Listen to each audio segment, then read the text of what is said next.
దేవకనిరా మెరిసిపోతుంది. Hello miss, ఎవరి కోసమో చూస్తున్నట్టున్నా? Hello, ఎవరి కోసమైతే నీకెందుకు? మీ పని మీరు చూసుకోండి. ప్రస్తుతం నా పనంతా నీలాంటి అందమైన అమ్మాయిలను చూడడమే నా పని. Shut up. కోపంలో కూడా చాలా అందంగా ఉంది. అయినా నేను ఇప్పుడు ఏమి తప్పుగా మాట్లాడలేదే. ఒంటరిగా ఉన్న ఆడవాళ్ళని ఏడిపించడం నీలాంటి తుంటరి వాళ్ళకి బాగా అలవాటు అయిపోయింది. నేను తుంటరివాడిని కాదు మిస్. ఇలాంటి అందమైన అమ్మాయిలు అందాన్ని ఆరాధించే కళా పోషకుని. ఎక్కడ అందం కనబడితే అక్కడ ఆగిపోతాను, ఆరాధిస్తాను. ఓహో అలాగా. అలా అయితే దూరంగా కనిపిస్తున్న జలకన్య విగ్రహం చాలా అందంగా ఉంది. అక్కడ వెళ్ళి ఆరాధించు, కాస్త మనశ్శాంతిగా ఉంటుంది. సజీవ శిల్ప సుందరి నా ఎదురుగా నన్ను నిలుచుని కవ్విస్తుంటే ఎక్కడో మాటలు రాని శిల్పంతో మాట్లాడడానికి నేనేమైనా వెర్రివాడిని అనుకుంటున్నారా? ఏంటి అతి తెలివి చూపిస్తున్నావు? అసలు విషయం చెప్తే అతి తెలివి అంటావేంటి? అసలు విషయం లేదు, కొసరి విషయం లేదు. నన్ను విసిగించుకో.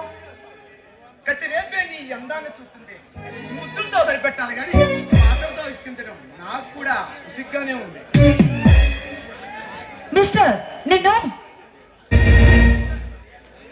చూస్తున్నా నిన్నే చూస్తున్నా. నీ గులాబీ అందం తనివి తీరా చూస్తున్నా. చూసింది చాలు, ఇక దయచేయి, లేదా పళ్ళు రాళ్ళ కొడతాను.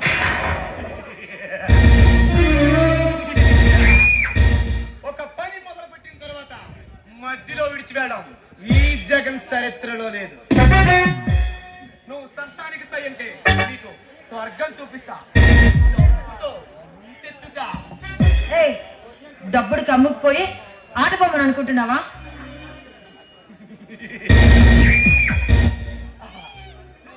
నీకు కోట్లు కురిపిస్తా.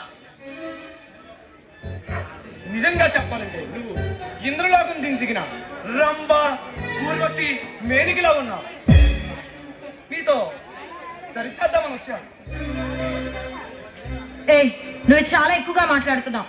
నలుగురిని పిలిచి దేశశుద్ధి చేయిస్తాను, అర్థమైందా?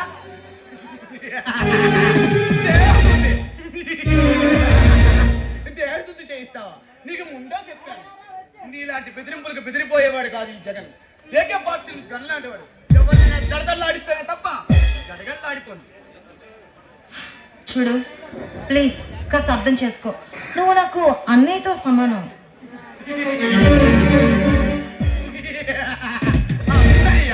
అన్నయ్య అంట. నీకు నా పాలసీ ఏంటో చెప్పనా? ఏమండి అనేదాన్ని ఎప్పుడైనా అనిపించు, అన్నయ్య అనేదాన్ని ఇప్పుడు అనిపించాలి. కమాన్.